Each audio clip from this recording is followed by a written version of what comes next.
தேவன் ஒரு பெரிய தரிசனத்தோடு உங்களை இந்த இடத்துக்கு கொண்டு வந்திருக்கிறாங்க. The presence of the Lord, தேவனுடைய பிரசன்னத்தை சொல்லுகிறேன்.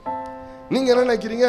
இதனுடைய மேன்மையை புரியாம, ஐயோ ஆண்டவரே என்னை ஆசீர்வதிங்க ஆண்டவரே, எனக்கு சாப்பாடு போடுங்க ஆண்டவரே, எனக்கு ட்ரெஸ் கொடுங்க ஆண்டவரே, ஆண்டவரே எனக்கு ஒரு வீட்டை கொடுங்க ஆண்டவரே, என்னென்னமோ கேட்குறீங்க. கேட்கறது தப்பா? நோ, தப்பு இல்லை. கேட்கணுமா? கேட்கலாம், கேளுங்க உங்களுக்கு கொடுக்கப்படும் அவர் சொல்லியிருக்கிறார். ஆனா எப்படி நீங்க கேட்கணும் தெரியுமா? இவ்வளவு பெரிய திட்டத்துக்குள்ள என்னை கொண்டு வந்து வைத்தவர் எனக்கு சாப்பாடு போடாம விட்டுருவாரா? ட்ரெஸ் கொடுக்காம விட்டுருவாரா? எனக்குன்னு ஒரு ஷெல்டர் கொடுக்காம விட்டுருவாரா? எனக்குன்னு இம்மைக்குரிய ஆசீர்வாதங்களை கொடுக்காம என்னை அந்தரத்துல நடுவழியில விட்டுட்டு போயிடுவாரா?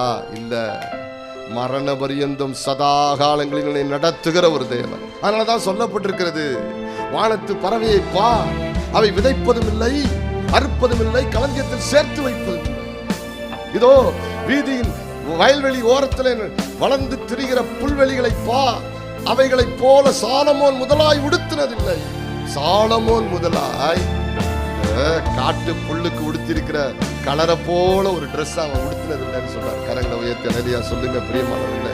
கர்த்தர் உங்களுக்காக எனக்காக வைத்திருக்கிறவைகளை உங்கள் கண்கள் காணவில்லை, உங்கள் காதுகள் கேட்கவில்லை, உங்கள் இருதயத்திற்கு அது உணரவில்லை, அது ஆவியினால் வெளிப்படுத்தப்படுகிறது. ஆமென், அல்லேலூயா.